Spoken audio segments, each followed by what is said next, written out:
ಇಡೀ ಕುಟುಂಬಕ್ಕೆ ಚೆನ್ನಮ್ಮ ಅವರು ಆಧಾರ ಸ್ತಂಭವಾಗಿದ್ದರು. ಇಡೀ ಕುಟುಂಬದ ನೊಗ ಹೊತ್ತಿದ್ರು ಚೆನ್ನಮ್ಮ ಅವರು.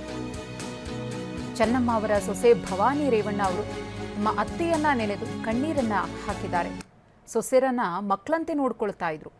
ಅವರನ್ನ ಕಳ್ಕೊಂಡು ನಾವು ತಬ್ಲಿಯಾಗಿದ್ದೇವೆ ಅಂತ ಮಾತನಾಡಿದ್ದಾರೆ ಭವಾನಿ ರೇವಣ್ಣ. ಏನು ಹೇಳಬೇಕು ಅಂತ ಗೊತ್ತಾಗ್ತಿಲ್ಲ. ಇಡೀ ಕುಟುಂಬದಲ್ಲಿ ಅವರೇ ಆಧಾರ ಸ್ತಂಭ. ಮನೆಯಲ್ಲಿ ಹಾಗೂ ಹೋಗುಗಳು ಎಲ್ಲ ನೋಡ್ತಿದ್ದಾರೆ ಅವರು.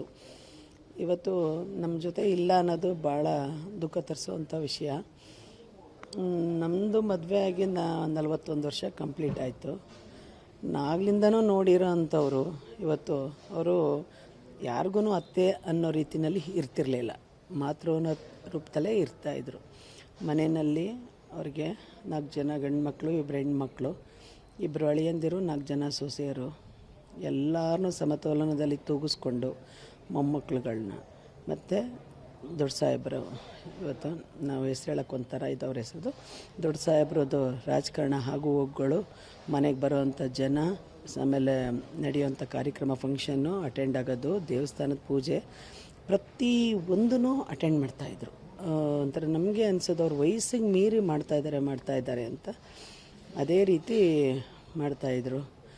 ಎಲ್ಲ ಒಂದು ಯಾರು ಮನೆಗೆ ಬಂದು ಕರೆದಿರ್ತಾರೆ ಅಂಥವ್ರ ಮನೆಗೆ ಹೋಗದೇ ಇರ್ತಿರಲಿಲ್ಲ. ಮಾತ್ರ ಹೋಗಿ ಅವ್ರ ಮಕ್ಕಳುಗಳನ್ನ, ಮದುಮಕ್ಕಳನ್ನ ಅರಸಿ ಅವ್ರಿಗೇನಾದರೂ ಉಡುಗೊರೆ ಕೊಟ್ಟು ಅಕಸ್ಮಾತ್ ಊಟ ಮಾಡಿಕೊಂಡು ತಾಂಬೂಲ ತಗೊಂಡು ಮನೆಗೆ ಬರ್ತಾಯಿದ್ರು. ಆ ಥರದ್ದು ಒಂದು ಇದು ಹಾಸನ ಜಿಲ್ಲೆಗೆ ತುಂಬ ಒಡನಾಟ.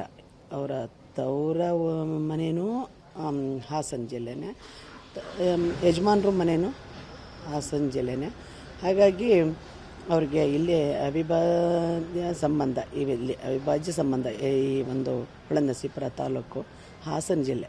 ಹಾಸನ ಜಿಲ್ಲೆ ಅಲ್ಲದೇ ಕರ್ನಾಟಕದಿಂದ ಯಾರೇ ಕೋಲಾರ ಕಡೆಯವರಾಗಲಿ, ಚಿತ್ರದುರ್ಗ ಕಡೆಯವರಾಗಿರಲಿ, ಅಥವಾ ಈ ಕಡೆ ಎಲ್ಲಿ ಮೈಸೂರು ಭಾಗದವರಾಗಿರಲಿ ಅಥವಾ ತುಮಕೂರು ಭಾಗದವರಾಗಿರಲಿ, ಯಾರೇ ಬಂದು ಅಮ್ಮ ನಾವು ಇಂಥವ್ರು ಅಮ್ಮ ಹಿಂಗಂದ್ರೆ ಹಾಂ ಹೌದಪ್ಪ ಕೂತ್ಕೊಳ್ಳಿ.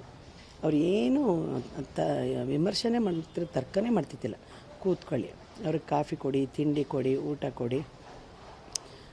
ಹೇಗೆ ಮಾತಾಡಿಸ್ತೀರಂದರೆ ನೀವು ಏನು ಮಾಡ್ಕೊಂಡಿದ್ದೀರಪ್ಪ, ಅವ್ರೇನಾರು ಅವ್ರದ್ದು ವೃತ್ತಿ ಹೇಳಿ, ನಿಮ್ಗೆ ಎಷ್ಟು ಜನ ಮಕ್ಕಳು, ಆ ಥರ ಅಮ್ಮ ಅವ್ರನ್ನ ಎಷ್ಟು ಚೆನ್ನಾಗಿ ಒಂಥರ ಅವರ ನಿಕಟವಾಗಿ ಹತ್ರಕ್ಕೆ ತಗೊಬಿಡ್ತಾಯಿದ್ರು. ತಗೊಂಡು ಮಾತಾಡಿಸಿ ಅವ್ರ ಕುಟುಂಬದ ಬಗ್ಗೆ ಕೇಳಿ ಮಾಡಿ ಅವ್ರಿಗೆ ಅದೇ ಒಂದು ಸಂತೋಷ. ನಾವು ಹೋದಾಗ ನಮ್ಮ ಹೆಂಡತಿ ಮಕ್ಕಳನ್ನೆಲ್ಲ ಕೇಳಿದ್ರು, ಅದು ಅವ್ರಿಗೆ ಸಂತೋಷ.